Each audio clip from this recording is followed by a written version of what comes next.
Hello and welcome to Good Evening Britain, a Force for Good's weekly show coming to you live from our studios here in the heart of the great British city of Glasgow with me, your host, Alistair McConnachie, broadcasting on our digital platforms throughout the United Kingdom and around the world. We're bringing you quality pro-UK comment and analysis every Wednesday evening from 7 to 8 p.m. Welcome to everybody coming in on our digital platforms, to people on TikTok, to people on Facebook, to people on YouTube, and to people on Twitter. And as we always say, the best experience is to be had on YouTube. So if you're watching on TikTok and you want to see the comments and you want to see everything else, please go to youtube.com/UK A Force for Good. I was doing some research this afternoon, and the Jamaican regiment have actually been on guard at Buckingham Palace. It was back in 2007, I think, because it was actually Mark on the Facebook comments who said, wouldn't it be a good idea if Commonwealth Realm countries sent a small detachment from one of the regiments every year over to the United Kingdom to act as the Queen's Guard? Wouldn't that be a good way of just some inter-Commonwealth, British Commonwealth action there? And it was a really good idea, and so I looked into it on Wikipedia, and indeed that has happened in the past, not as often as we'd quite like. At the moment, today, the reason I was researching that today was because I saw that the Gibraltar regiment is doing guard duty in London for the next few days. So I thought that was a really nice wee kind of bit of British international culture going on there. And we need to do more of that as well. You know, we don't want to, all these Caribbean countries and so on, we should be finding ways of trading and making sure that they benefit from that British regal relationship. You know, they should be really making an effort to cultivate what we call the British wealth that we have in common. Used to be officially called the British Commonwealth, but there's still a British wealth that we have in common, and we should be cultivating that worldwide. You know, that's what we're good at. We should be doing a lot more of that sort of thing. Now, it's been a really, really good week here at A Force for Good, because some of you will know, because some of you were there, we had our 10th anniversary celebration at a venue in the centre of Glasgow on Saturday, and there was 50 people there.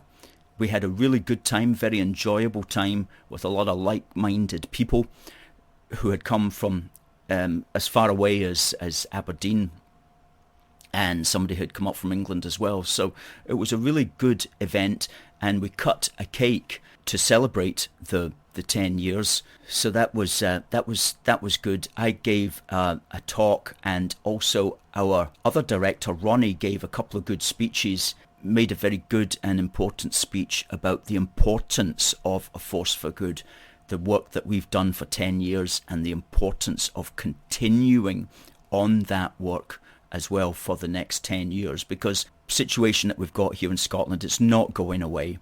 I was also delighted in my capacity as director to receive for the organisation a metallic plaque that one of our supporters had put together. That was really good as well. United Kingdom, A Force for Good, established 2012. It's now 2022. And you know, it wasn't just meeting and greeting people and having a buffet and presentations to members of our team, but we also launched our magazine, our issue 5 of Union Heart, which is a 20-pager, which is now available, and it's here, 10 years strong. And that is essentially our history. What we do in these 20 pages is we take it from the very beginning in 2012, when we say something must be done, and it's like a page per year. 2013, 2014, we save Scotland. 2015, lobbying the legislators. 2016, our second stage of growth. 2017, we changed the dynamic. Going on to 2018, 2 pages in 2019, because that was a busy, action-packed year. 2020 was also very busy as well. That's us outside the BBC studios calling for us to switch off Sturgeon. And then 2021 was a good year. 2022, and what we do in this page 2022 is we list all the Scottish Nationalist marches, all the ones that we've counted, and even the ones that we haven't counted down there at the bottom, and we give the precise figures. And we look to the next 10 years. And there's a commemoration here to one of our founding directors, Alan Robertson, who sadly passed away back in February 2020. So that's a really colourful magazine, and that's free to anybody who is a monthly donor. So if you're a monthly donor, if you're one of our union supporters, then please do just request it, and we will send it in the post to you. And if you want another couple of copies, whatever, request those as well. If you're not a union supporter, please do consider becoming one. And you get lots of little freebies like that as well, and you get invites to some of our events and all that sort of stuff. So it's worth becoming a union supporter. If you don't want to become a union supporter, but you want this anyway, you can find this in our shop for a £5. And we also in our shop, we have all 5 back issues for £12. That's a pretty good deal. So yeah, the next 10 years, and let's just have a wee look at that at the moment, actually, because we look at that and we look at how it can unfold, how the next 5 to 10 years are going to unfold. And we explain it in our very brief, concise way just there in that column. But we conclude that it all depends, of course, on who's going to win the next British general election, which will be in May 2024. And then what happens in 2026 at a Scottish election, which is dependent, of course, upon who's won the 2024 one. So the point of the matter is it's not going away, and we're going to use this time to best effect, because the Scottish Nationalists and their supporters in the media will simply be using this time to seed disaffection and to destabilise the United Kingdom. So we've got to keep the British end up, as we always like to say, James Bond style. But in that regard, we've got to be careful about the language that we use to describe the potential of there being another referendum to keep the United Kingdom together. Because I was looking at this Scotsman front page from Friday the 18th of March, which somebody gave me on the 19th at the event that we were at. And just, majority want Indy Ref 2 talk stopped amid Ukraine crisis. And I was reading this article and I thought to myself, all it's talking about there is this phrase, Indy Ref 2. Okay? And all that's doing is just making you think about the words independence referendum. A referendum on that matter isn't, as we always say, about Scotland becoming independent. It's about the people voting to hold the United Kingdom together. It's about the people voting for Scotland to stay a member of the United Kingdom.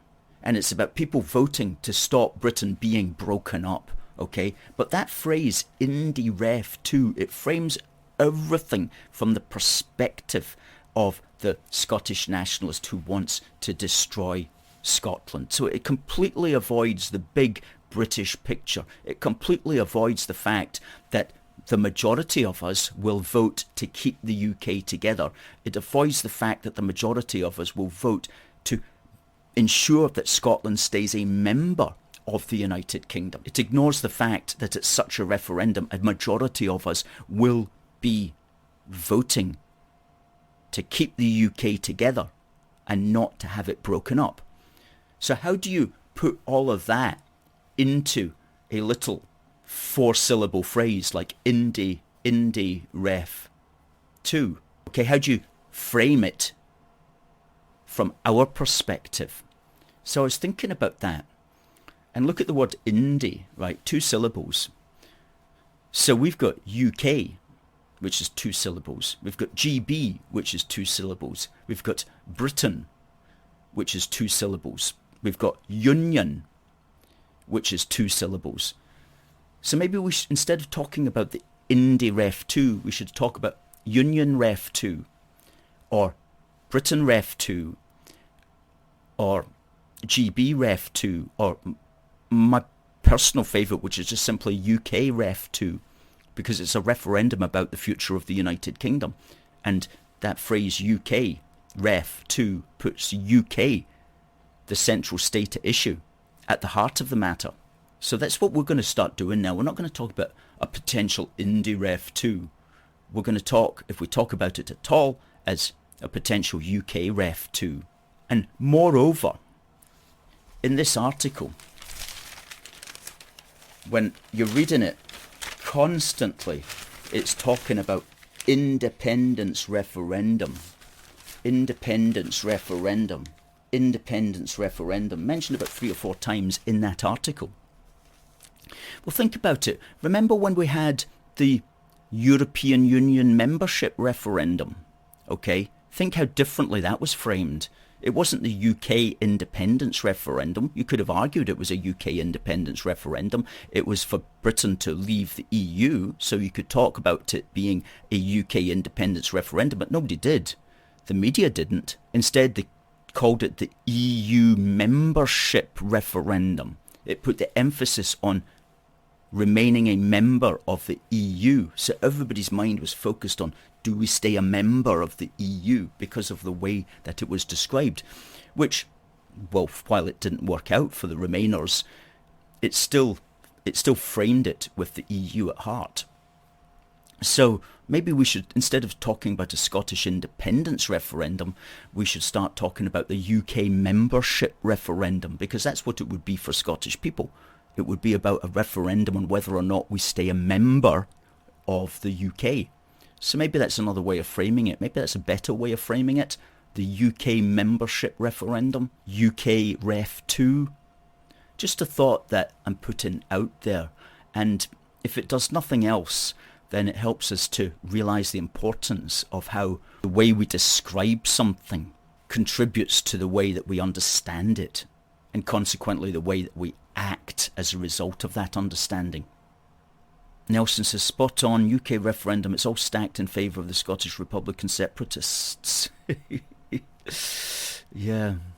And of course Paul says, and I totally agree, best try not to talk about any referendum because it just plays into their hands. That's right. Very often though it's almost impossible to avoid, but you're quite right, Paul. It's best if we just don't talk about that, and in fact concentrate on what you're very good at yourself, Paul, which is talking up the United Kingdom, talking up the value of the United Kingdom, so that people come through time to understand the value of it. And I'm going to be talking about that and the value, understanding the value of the United Kingdom, when I talk about busting Indy myths, which will be coming up after the competition. Busting Indy myths this week is about whether or not is the Nationalists always go, oh, if we're independent, you can still be British. Aye right. Let's see how that works out. That's what we'll be busting. That's the Indy myth we'll be busting. See, there I said again, Indy myth. You have to use the phrase to a certain extent and try not to overdo it.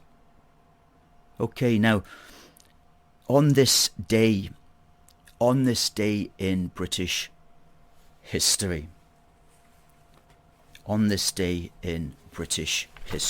let's talk about that.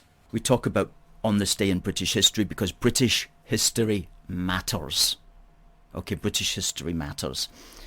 And this is something that we develop across all our social media platforms, is a little factoid on this day, every day, on our Instagram and on our Twitter often and on our Facebook every day. Because this is knowledge that roots us substantially in the past. It enables us to understand and appreciate how we got to where we are, who we are, and as a consequence of that, where we're going.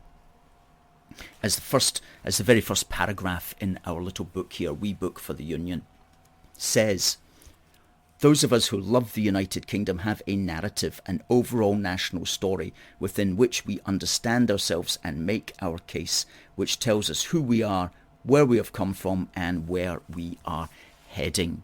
Get your wee book, folks. It does keep us going. So, what happened on this day? Well, on this day in British history, a man passed away, a man called Ensign Ewart. Some of you will have seen his gravestone, but he was a warrior of the absolute First Order. He was a soldier in the Royal North British Dragoons. What a fantastic name that is, the Royal North British Dragoons. And he became renowned throughout the United Kingdom for capturing the regimental eagle of the French 45th Regiment at the Battle of Waterloo, and he died this day back in 1846. And he recounted his struggle with the French in these terms. He says, one made a thrust at my groin. I parried him off and cut him down through the head. A lancer came at me. I threw the lance off by my right side and cut him through the chin and upwards through the teeth. Next, a foot soldier fired at me and then charged me with his bayonet, which I also had the good luck to parry, and then I cut him down through the head. He doesn't appear to have been one for post-traumatic stress disorder anyway. I think he just liked giving other people post-traumatic stress disorder with his recollections. Anyway, so he was given a commission as an ensign, which is equivalent to a second lieutenant. And he left the army in 1821. So he moved to Salford, where he taught swordsmanship very appropriately.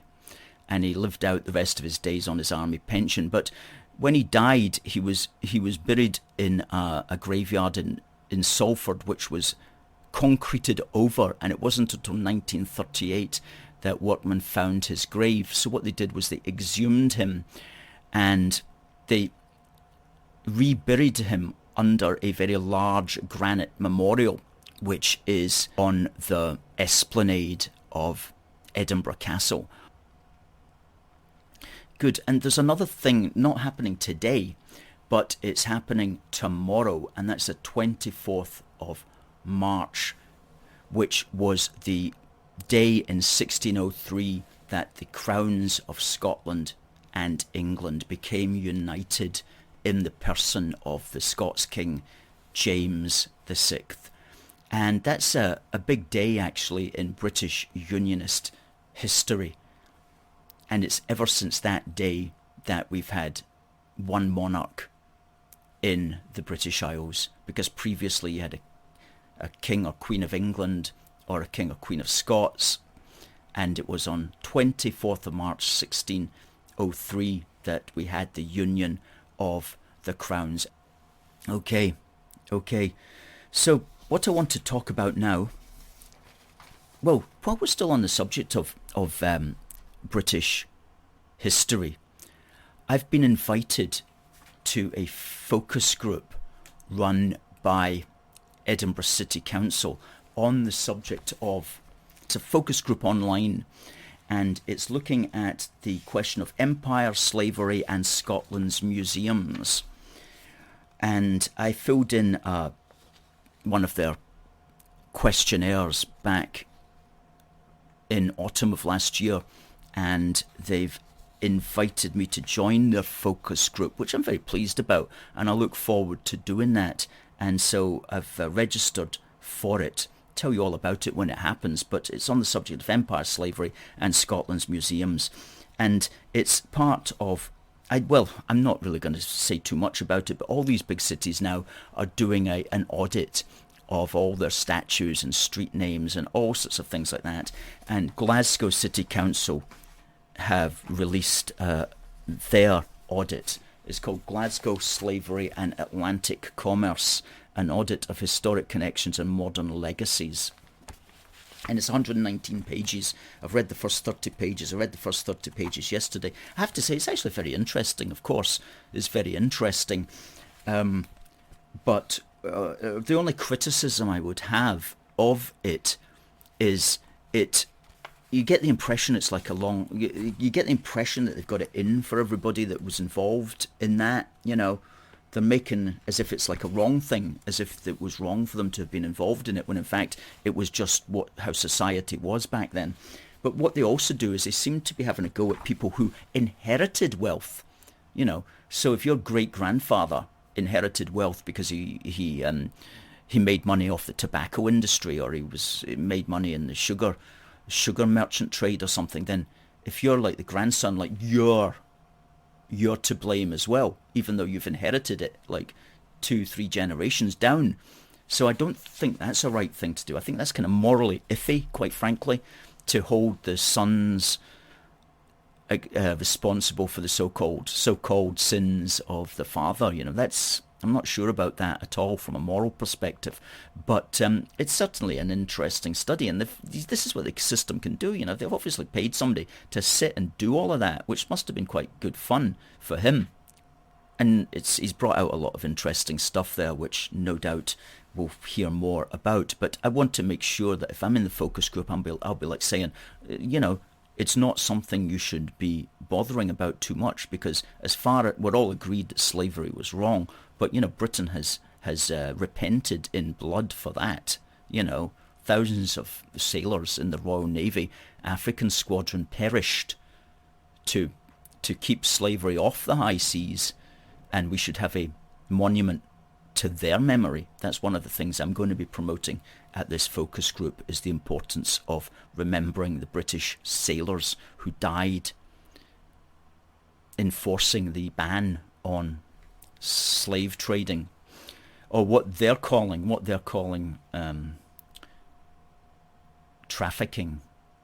Yes, so continuing on those sorts of matters, let's talk about busting Indy myths now, okay? Part of our ongoing series, Busting Indy Myths. Busting Indy Myths, Part 9. And in this Busting Indy Myths, we're going to look at the oft-heard Scottish nationalist claim that if Scotland was independent, you can still be British. What are you worried about? You can still be British after separation. Why? Well, because Scotland and England are still going to be on the same island, and the island's called Britain, and so if you live on the island, you're British. So you'll still be British. And I'm like, I'm well aware, okay, that Scotland and England will still be sitting on the same tectonic plate of the Earth's crust. I'm well aware they're not going to part ways. I'm well aware Scotland's not going to drift off on a tectonic plate over the North Pole. Okay, I'm well aware that we'll still be living on the same island. But you know what, mate? This isn't a matter of geology. It's not even a matter of geography. This is a debate about politics and about identity and about culture. And it is in those matters where we'll not be able to be British. Because, as we always say, Britain is a nation. It's a living organism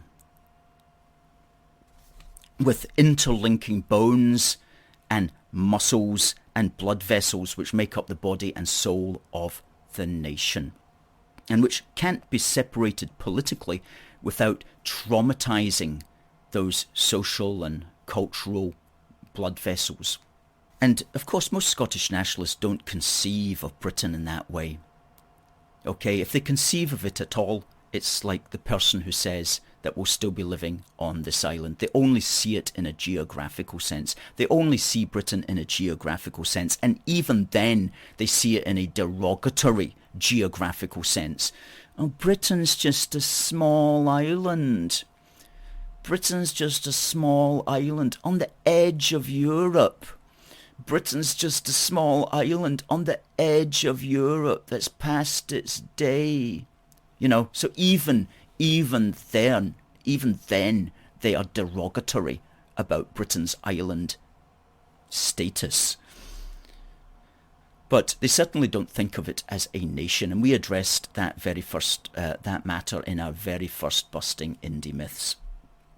But for us, Britain is most certainly a nation, and it's a nation created through time, from the start of time, building social and cultural links, building regal links, which we've just spoken about, and building, of course, political links with the Union of Parliaments in 1707, to the point where we are now sharing, that we have created a body which is sharing the same social and cultural blood vessels. And so what would happen if that political union was to sever is that you would be traumatizing that overall body. And we talk about these things in our magazine, Do More Together, when we speak about what it means to be British. What it means to be British. And also when we talk about how the United Kingdom is a great work of time, how it comes together through time, and the sorts of things that give it meaning today. So when people say, what is Britishness? We always point them to this article, which helps to describe it in some considerable depth, I should add. So we want Britain to continue as a living organism. We don't just see it as some kind of a geographical or geological entity in the simplistic way that some of the Scottish nationalists see it. Okay, so the question is, how can we still be British when you have attacked that political and social and cultural union? And secondly, the absolute cheek of these people to say that we can still be British after separation, when right now the SNP is doing everything it can, even while we are still in the Union, to destroy Britishness and our British identity. From taking the Union Jack off the SNP administration's buildings, only allowing the Union Jack to fly on SNP and Holyrood buildings once a year, to trying to destroy the British Transport Police because it's got the word British in it. Hitherto they've been unsuccessful at that, but goodness me, they tried for several years. So they have the nerve to tell us that we can still be British when they're doing everything they can to get rid of Britishness while we are still in the Union. Imagine what it would be like if, God forbid, we were to leave and the UK and its associated Britishness were to take a terrible hammer blow as a consequence of that. Imagine what they would get up to. Well, we don't actually have to imagine. That's the interesting thing, because thirdly, we know what happens. Okay, we know what happens when you have a revolution and you don't accept one of the identities. Because look at the example of the Republic of Ireland. Okay, and note the word Republic of Ireland. Okay, there's no crown there anymore. So they even got rid of that. What happened, in fact, in those cases were any kind of symbol of Britishness or association with Britishness was essentially driven out. Okay, so if you were pro-British, if you had pro-crown sympathies, didn't matter if you were Catholic or Protestant. You quickly had to go along with the programme. And if you didn't go along with the programme, then you had to keep your head down and you had to shut up. And if you didn't want to keep your head down and shut up, then you had to leave. And if you didn't want to leave, then you got burnt out of house and home, or worse. So, we know that when revolutions happen, the losing side doesn't necessarily get treated particularly well.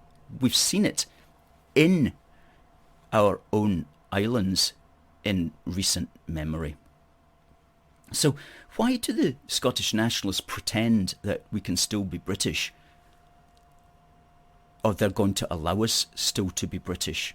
if there was separation. Well, they're doing that simply because they want to lull us into a false sense of security, a false sense of confidence that, oh, nothing's going to change, everything is going to be okay. Well, don't fall for it, because if there was such a catastrophe as separation, then a significant element of the Nationalist Brigade would not allow us to continue to be British, and it would get very difficult for us to actually try to maintain our sense of identity and culture, and eventually it would just kind of die out, and that is what would happen. So don't imagine that we can still be British after separation, because there will be lots of people trying to do their darndest to ensure that we can't express our identity. So what can we do in the meantime? Well, what we can do in the meantime is, as we always do, is to keep the British end up, keep the red, white and blue flying high, and keep asserting positive things about the United Kingdom on a regular basis. Because if you don't assert positive things about the nation on a regular basis, then the nation just gets lost to memory, and it eventually just dies out naturally anyway. And that's what our magazine Do More Together is about. We're emphasizing that a lot. As we say here, we quote Neil Oliver: "Great Britain has been here so long it can be easy to think it just happened, a work of nature like a mountain or an ancient tree. The truth is it was ever a fragile thing. Union is a dream shared by a people and kept real only by their imagination and conviction. If we neglect to maintain it, the temple will fall. All of it will be destroyed, and so the work of centuries will be undone." That is to say, as we add here, a nation is kept alive by those who believe in it, and each generation must make it live as a real thing. Frankie says an independence vote next year would be exactly what Mr. Putin would want, as it would distract the UK government's attention from foreign policy issues. Isn't that so true? Certainly Putin, whatever one may think of him, will be quite happy to see the United Kingdom fracturing. The United Kingdom is, of course, one of the major world powers. It would be very, very pleasing for the nation's enemies to see it break up, because if that were to happen, then it